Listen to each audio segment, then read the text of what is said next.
primeiro módulo, onde a gente viu especificamente os exames de imagem de partes específicas do corpo. E já tá gravando. E a partir de hoje a gente começa o segundo módulo, onde a gente vai ver então exames de imagem em condições específicas. Então, por exemplo, hoje e semana que vem nós vamos ver exames de imagem especificamente na criança e no idoso, que são duas populações, né, que têm suas particularidades e que a gente tem que tomar cuidado então na hora de executar, né, os exames, na hora de interpretar também, na hora, né, de conduzir com crianças e idosos. Então, nós vamos falar especificamente hoje de crianças e semana que vem de idosos, para depois a gente falar das doenças neurológicas, cardiológicas e respiratórias, né? Os exames de imagem, então, desses três sistemas. Então, vamos falar hoje das condições. Por que eu tô levantando a mão, gente? Eu queria compartilhar minha tela. Vamos falar, então, das condições, dos aspectos radiológicos da criança.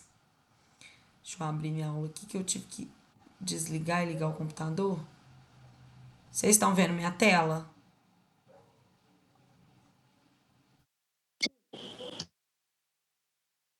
Estão vendo, gente? Sim. Ah, pera aí que eu vou entrar na aula de novo, que eu tive que fechar esse computador.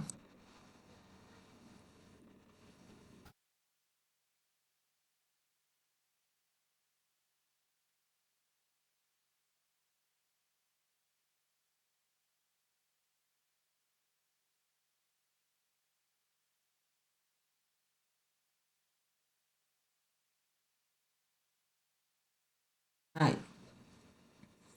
Bom, gente, então vamos lá. Vamos começar falando dos aspectos radiológicos da criança, ok? Bom, criança, gente, vocês, né, já estão aí no estágio, já passaram pelo estágio, já atenderam aí crianças no meio do caminho, e aí vocês sabem que criança é um universo diferente, né? Criança, a gente precisa de mais tempo, a gente precisa de mais paciência, a gente precisa de mais criatividade, a gente precisa de convencer a criança a participar do processo com a gente. Porque o adulto, ele sabe da importância e ele não tem muita opção. Se ele tá ali porque ele quer ou porque ele sabe que ele precisa. Então, o adulto você não tem que ficar convencendo. A criança você precisa, né? Ela não entende a importância daquilo ali, ela não entende o universo que ela tá. Então, de fato, um bom exame de imagem, um exame de imagem com uma boa qualidade, vai depender do técnico, né? Do cara que está ali mobilizando, ou do cara que está ali ajustando a máquina, né? E controlando ali todos os procedimentos. E claro que também vai depender da sala, né? Das possibilidades de imobilização da criança. Então, por exemplo, a gente tem muitos centros de imagem, né? Por exemplo, aqui em Belo Horizonte, a gente tem centros de imagem que são específicos, não são específicos, mas tem salas específicas para o atendimento da criança. Porque a criança não vai fazer um exame. A criança vai entrar no foguete, ela vai entrar no navio, ela vai entrar na astronave, ela vai ser o astronauta, ela vai ser o pirata, né? Então, com criança, tem que ser diferente. O universo ele precisa ser construído, né? O ambiente ele precisa ser trabalhado para que a criança possa aderir à proposta, né, ali que é a realização do exame. Mas, mesmo com todo esse universo, nem sempre a criança fica parada. E a gente viu que a pessoa ficar parada é um critério, é uma obrigatoriedade na realização de qualquer exame, raio-x, tomografia, ressonância magnética. Então a gente precisa de imobilizar essa criança, né? E a forma mais barata que a gente tem é o uso de fitas, lençóis, toalhas, saco de areia aqui, né? Vou mostrar a imagem para vocês. Gaze, né? Blocos almofadados, ataduras, tudo que a gente consegue amarrar ou conter aquela criança pra gente poder fazer. Ai, querer mais tardinho, gente. Eu sei que dá dozinha mesmo, mas a criança precisa fazer o exame. A gente tem mais dó de amarrar e mobilizar para conseguir visualizar aquilo ali e elaborar um plano de tratamento, ou a gente tem mais dó do fato de estar fazendo da criança ficar sem o exame e a condição dela progredir e ela piorar, né?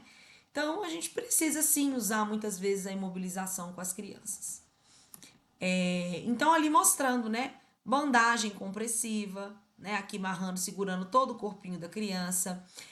Aqui tem um travesseirinho onde a mãe ou a técnica, né? Não sei, tá segurando as perninhas, né? Ataduras elásticas, olha aqui os membros inferiorezinhos, né? Todo atadozinhos. Aqui, né? A presença de sacos de areia. Então, esses sacos aqui são pesados para não deixar a criança mexer. Aqui a criança está dormindo, né? Mas mesmo ela dormindo, ela mexe. Então a presença dos sacos de areia é justamente porque se ela dormindo tentar mexer, ela não vai conseguir, né? Fitas aqui abraçando as pernas, né? Ali a gente pode fazer também o processo de mumificação. O que é a mumificação? É enrolar mesmo a criança toda, né? Geralmente membros superiores e membros inferiores, para ela ficar paradinha e a gente conseguir fazer o exame. Uma outra forma de imobilizar a criança é esse pigiostat. O que o pigiostat serve? Ele serve para bebês que a gente precisa fazer o exame em ortostatismo, mas o bebê fica em pé? Não. O bebê não fica em pé, mas eu preciso fazer uma radiografia torácica, abdominal da criança na posição ortostática. Como que a gente pode fazer isso? Então a gente usa esse pigiostat. O pigiostat, olha só, ele é como se fosse um tubozinho, né, transparente. De novo, ai, tadinha da criança, que a gente realmente dá um pouquinho de dó, né? Mas pior é ela não fazer o exame. E a gente depende muitas vezes do exame para um diagnóstico, né? Então tem aqui a aberturazinha, né, para ela poder respirar. Ela é bem estreitinha, então a criança não pode ficar com os braços na frente. Por quê? Porque eu quero tirar a radiografia torácica ou abdominal. Então os bracinhos não podem descer, né? E aí a criança fica ali dentro e ela fica paradinha e a gente consegue realizar o exame, né? Tem que ser transparente para os raios poderem atravessar e captar a imagem do corpo da criança. Outra possibilidade é a prancha de Tamen. A prancha de Tamen também, aí ela já é usada para quando, né, a gente vai fazer na posição decúbito dorsal, né, deitado, de barriga para cima, mas ela ajuda a imobilizar membros superiores e membros inferiores. Então, imobiliza os membros inferiores da criança aqui embaixo, imobiliza os membros superiores da criança aqui em cima, e aí o tórax aqui fica livre pra gente fazer. Porque imagina numa criança se falar assim, levanta a mãozinha, o bebê não entende. O bebê fica mexendo a mãozinha e a perninha o tempo inteiro. Mas eu preciso tirar radiografia abdominal ou torácica e a perna não pode ficar na frente, né? Então, a prancha de Tamen é essa imobilização e aí para decúbito, né? Ali mostrando, lá. Prancha de Tamen com mumificação, né? Então, não, a prancha de Tamen sozinha não foi o suficiente, então faz a mumificação junto. Olha lá, né? Prancha de Tamen e aqui a prancha de Tamen sem nenhuma criança, só para mostrar, né, a imobilização proximal e distal, ok? Quais são alguns critérios para a gente fazer radiografia em criança? Primeira coisa, gente, a gente já viu que a radiação ela é um problema. Ela é deletéria para o corpo, né, de um adulto. Imagina para da criança. Então, para criança, às vezes no adulto a gente faz, a gente repete, olha, não ficou bom. Na criança, não. Na criança não tá dando, a gente vai interromper o exame e não tem o que ser feito. A gente não pode ficar toda hora repetindo, repetindo e repetindo, porque se a radiação é ruim para o adulto, imagina para a criança. Então, o número de repetições vai ser mínimo para a criança. De novo, né, como eu falei, fazer a imobilização apropriada. Tempo de exposição à radiação, o mínimo possível. Sempre usar a proteção das gônadas. O que é a proteção? É uma placazinha, né, de material radiopaco, ou seja, não deixa os raios-x ultrapassarem para proteger mesmo a região das gônadas, né, para não ter nenhum problema. E se for necessário, igual a gente está vendo aqui, né, a presença de uma pessoa, o pai ou a mãe, para segurar, para estar presente na sala durante o exame, é necessário o colete de chumbo aqui para os pais também, né, protegendo órgãos vitais. Então, ali mostrando, né, as proteções gonadais. Essa daqui que é um triângulozinho, pessoal, é a proteção gonadal masculina. E essa daqui que é um Vzinho, né, um U, é a proteção gonadal feminina. A do homem aqui, né, porque tem aqui o pintinho dele, né, o pênis, e aqui embaixo vai vir as bolsas, os sacos escrotais. Então, por isso que tem esse tamanho. Já o das meninas, aqui tá a região, né, mais aqui na frente do úterozinho, e dos lados os ovários, tá certo? Então, como eu disse, né, não é permitida a presença de um acompanhante quando a criança está fazendo o exame, mas se for necessário para conter a criança, né, para tranquilizar, enfim, os pais devem exigir a vestimenta de chumbo ali, né, plumbífera, para a proteção dos pais, porque de qualquer forma a radiação ela é deletéria para o corpo de qualquer humano. E aí vamos falar um pouquinho das características dos ossos das crianças. Primeiro, esses ossos das crianças, eles são um pouco mais elásticos do que o adulto, né? Então eles têm mais resistência à torção, por exemplo. Além disso, o periósteo, que é essa camada aqui que reveste o osso, na região das diáfises ele é mais espesso, né? Ele é mais grosso. A capacidade de remodelação do osso da criança ela é absurda, gente. Então a criança ela consegue, com uma facilidade muito maior que a de um adulto, colar, consolidar as fraturas de uma forma muito mais fácil. E quanto menor a criança, mais fácil é, porque maior a taxa de proliferação de células ósseas. Então, aqui a gente pode observar aquilo que eu já tinha mostrado para vocês, que são as zonas de crescimento, né? As epífises de crescimento. Então, olha lá, isso aqui é fratura? Não. Tudo isso aqui, olha lá, ó, são epífises de crescimento no final do fêmur, no início da tíbia, né? Aqui nas falanges, de novo aqui no fêmur, de novo aqui na tíbia, tá certo? Aqui, se vocês virem, tá muito separado as epífises, porque isso aqui é um bebezinho, né, de 1 ano de idade. Aqui, as epífises já estão quase sumindo, porque a gente já tem uma criança aqui de 9 anos de idade, tá certo? Então, quanto maior as epífises, menor é o bebê. E aí, como eu disse para vocês, fratura em criança, gente, é uma beleza, né? Ela se remodela muito fácil. Criança raramente vai precisar de uma cirurgia para consertar ali alguma fratura, né? Geralmente a gente só imobiliza e isso vai se consolidar sozinho. As fraturas, os traumas ortopédicos em crianças correspondem a 10 a 15% de uma forma geral das lesões nas crianças.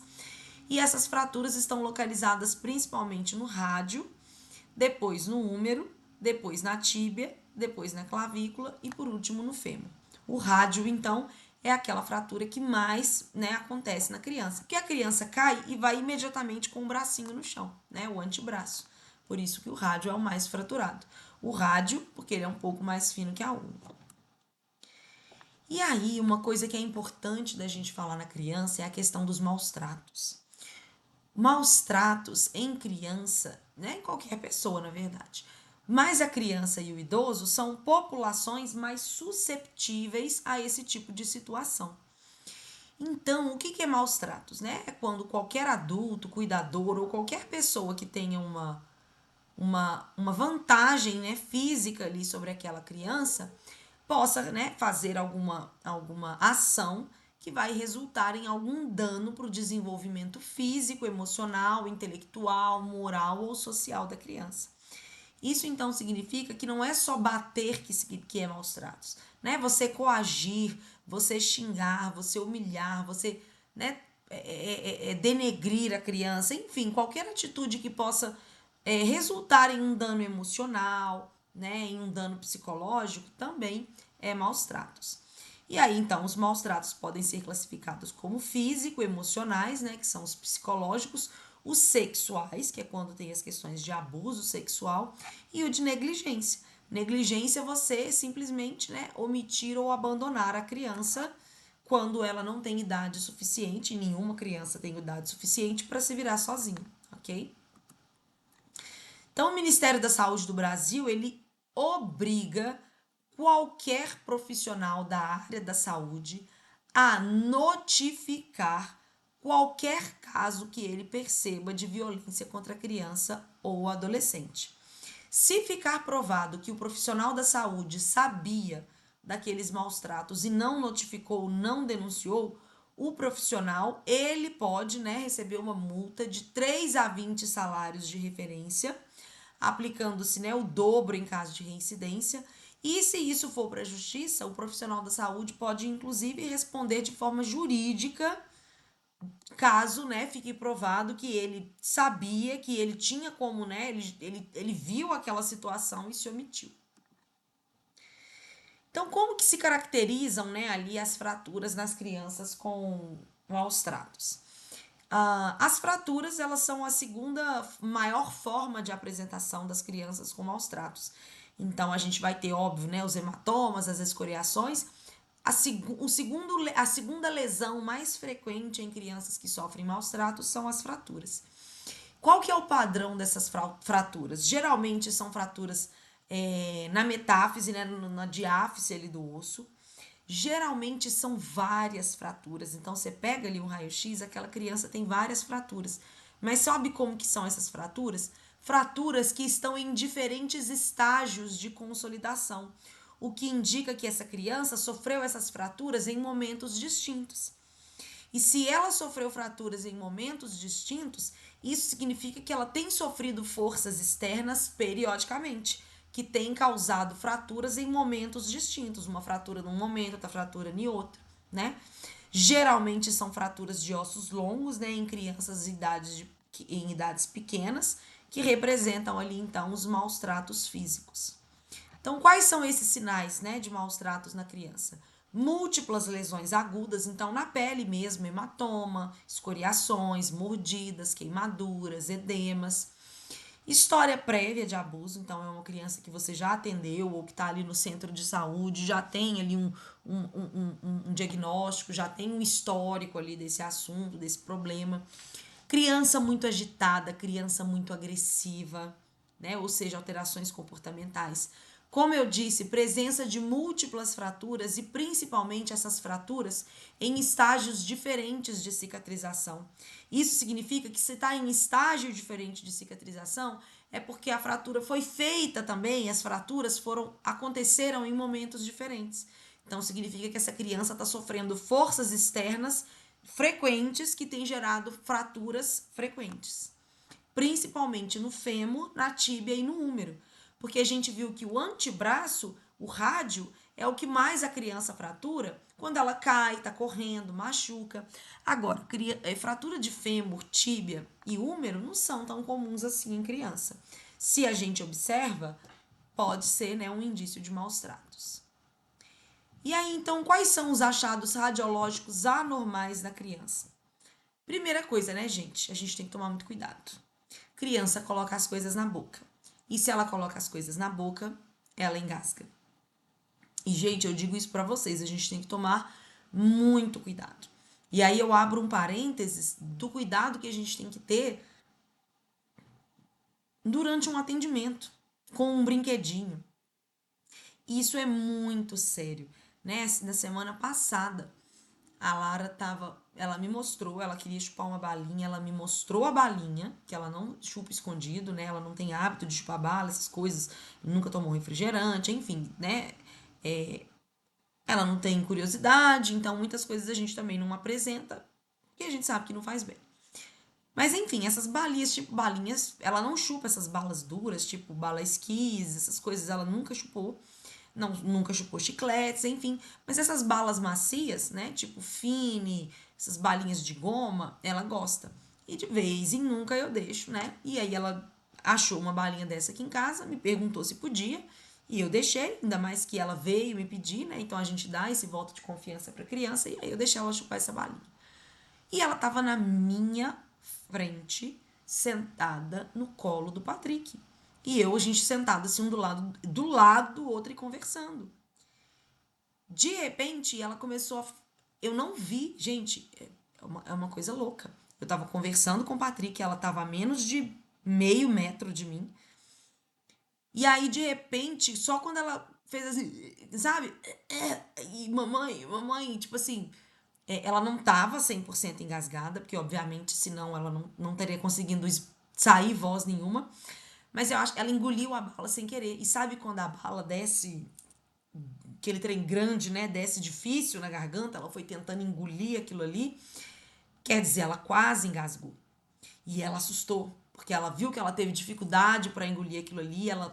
E eu não sei também o que aconteceu antes dela conseguir me chamar, porque eu não vi. E aí eu falei com o Patrick, eu falei, é muito. Cara, eu tava de frente pra ela, a meio metro dela.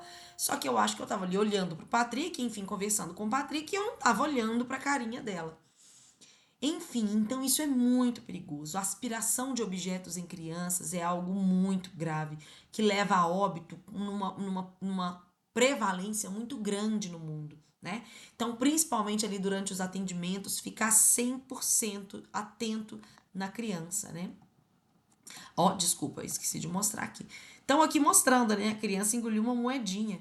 E olha lá, abençoada ali, bem na glote dela. A sorte é que a moedinha parou em pé. Olha lá, ó, quando a gente olha de frente, a moedinha tá lá certinha. O problema é se ela tivesse virado e ficado deitada. E aí ela ia ocluir completamente a passagem aí, né, de ar. Fratura de fêmur, né? A gente observa aqui, ó lá, o epífisezinho aqui, ó, epífise, então a gente sabe que é uma criança e olha aqui a fratura, ó. Uma fratura em lâmina, fratura perigosa, que olha aqui como que esse osso vira uma lâmina dentro do corpo. Isso corta outros vasos, corta artérias, dependendo da artéria que cortar, a criança vai a óbito em minutos. Então é muito perigoso, né? Geralmente essa fratura de fêmur está relacionada a traumas domiciliares. Pode até ser de maus tratos, mas também pode ser de queda do berço, né? Criança que o berço está alto já e os pais não abaixaram ou não olharam, né? Cair do berço, cair do colo dos pais, ok? Luxação congênita de quadril. O que é a luxação congênita de quadril? É quando a criança já nasce com uma luxação em uma das articulações do quadril. Aqui a gente vê, ó, que a epífise é enorme. Isso é um bebezinho, né, que acabou de nascer. E aí, olha aqui o quadrilzinho dele já tá luxado, já tá fora do acetábulo. Então é a cabeça do fêmur separada mesmo do acetábulo. Pode ser de causa desconhecida, ou seja, esse bebê pode nascer com essa condição sem causa, mas também pode ser parto pélvico. O que é parto pélvico? A criança não encaixou, a criança está sentada e ainda assim vai ser feito o parto. Então, ao invés dela coroar a cabeça, ela coroa pelo pezinho e o parto vai ser feito puxando, começando, né, puxando os membros inferiores. Então, ao invés dele nascer de cabecinha, ele nasce com os pezinhos. E aí, na hora de sair, de puxar, o médico às vezes pode puxar muito, né, um membro ali e luxar o quadril. Ou história familiar, né, genética. Então, às vezes, a criança já tem a fossa do acetábulo mais rasinha por uma condição genética familiar, ok? Osteoporose juvenil idiopática. Então, é quando a criança tende a ter osteoporose muito cedo, né? A osteoporose é uma doença do idoso. Mas a osteoporose juvenil idiopática é quando a criança, perto da puberdade, né, o adolescente, já tem quadros de osteoporose. Ela é uma condição que geralmente não tem outros casos na família. Ela começa a surgir de 2 a 3 anos antes da puberdade, ou seja, na menina, por exemplo, se a gente entra na puberdade ali em torno de 12, 13 anos, isso começa a aparecer com 9, 10 anos, ok? E aí, então, geralmente a criança tem ali o braço, a coxa, vão começando a ficar maiores. Ele pode ter quadros de cifose, escoliose, ter dificuldade para andar, né? E aí os achados radiológicos são o quê? Além daquela presença ali da osteoporose, né? Assim, daquela do osso ficar mais poroso mesmo, a gente pode ter fraturas, né, ósseas com mais frequência. Por quê? Porque esse osso está mais poroso, está mais frágil. Então, aqui, ó, a gente tem aqui, ó, uma fratura bem na região, na porção distal do rádio, tá vendo? Então, a gente tem uma fratura aqui. Isso não é uma epífise de crescimento, isso é uma fratura, porque se a gente observar, isso aqui já é um adolescente, quase não tem mais as epífises de crescimento. Então, aqui é uma fratura mesmo, né? Na parte distal do rádio. A osteogênese imperfeita é uma doença, né, genética, ou seja, ela é herdada dos pais. E ela também é conhecida como aquela doença dos ossos de vidro. O que acontece? Os ossos dessa criança são tão delicados, são tão frágeis, que é conhecida como um osso de vidro. Ou seja, a criança às vezes está andando e fratura. Ela senta no chão e fratura. É uma criança que pode acumular dezenas e até dezenas de fraturas. E essas fraturas, gente, elas podem acontecer mesmo dentro da barriga da mãe. Então, o bebê já pode sofrer fraturas dentro do útero.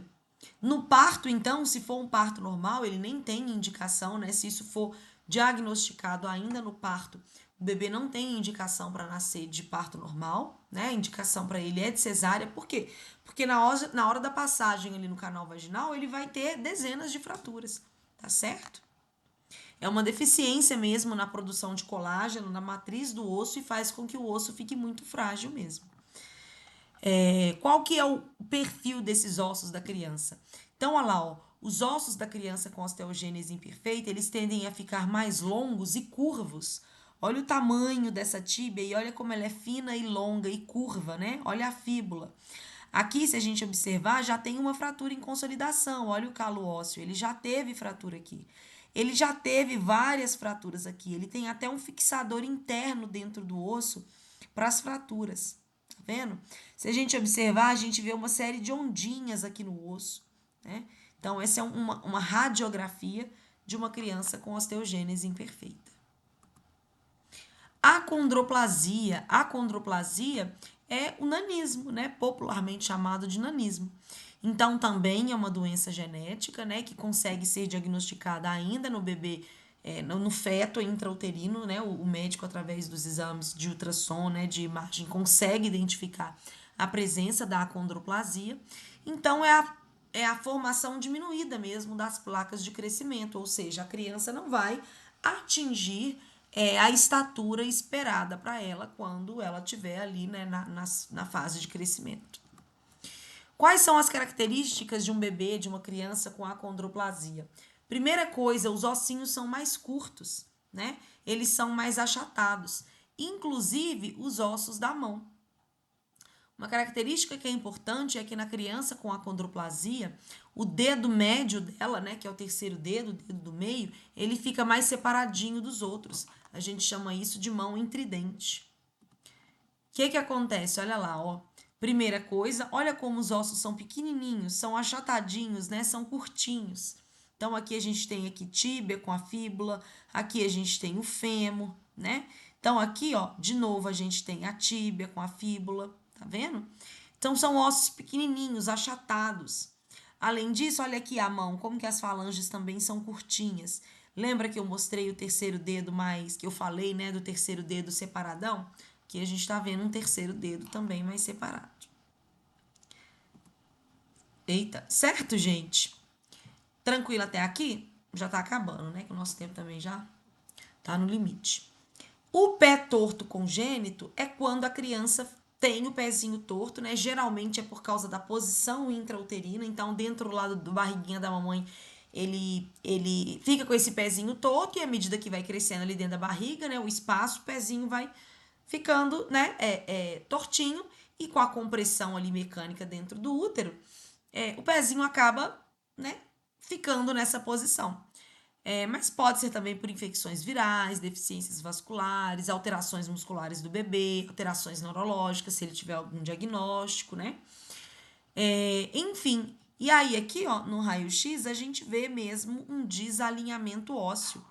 Geralmente aqui, gente, eu, por exemplo, eu nasci com o pé torto congênito. Mas a minha mãe falava, né, que assim, ele era discretamente torto, não era igual, por exemplo, desse bebezinho aqui, que é bem tortinho, né? Então, o pediatra na época falou que toda vez, por exemplo, que fosse trocar a fralda, que fosse brincar com a criança, várias vezes durante o dia, forçar o pezinho, forçar assim, né? E levando o pezinho para fora, como se fosse alongando e levando o pezinho para fora, que meu pé ia voltar ao normal, porque ele era pouco, né? O pezinho era torto, mas era pouco. E de fato, né? Minha mãe falou que fez isso, meu pé normalizou, eu nunca tive nenhum problema ao longo do meu desenvolvimento para andar, enfim. Então, é algo, né, que pode acontecer. A osteomalácia também é uma condição que a gente pode encontrar na criança, que é um curvamento dos ossos longos. Então, olha lá, os ossos longos ficam curvos. Isso pode levar a um varismo ou um valgismo de membros inferiores, né? Pode levar também a uma cifescoliose, lordose, porque também pode levar a comprometimentos, a alterações das vértebras da coluna. Então, como as vértebras podem crescer tortas, vamos dizer assim, né? isso leva a alterações das curvaturas da coluna. Certo? Tranquilo, gente? Nós vamos parar por aqui, porque aí na semana que vem a gente vai falar dos aspectos radiológicos do idoso, ok? Deixa eu interromper aqui a gravação.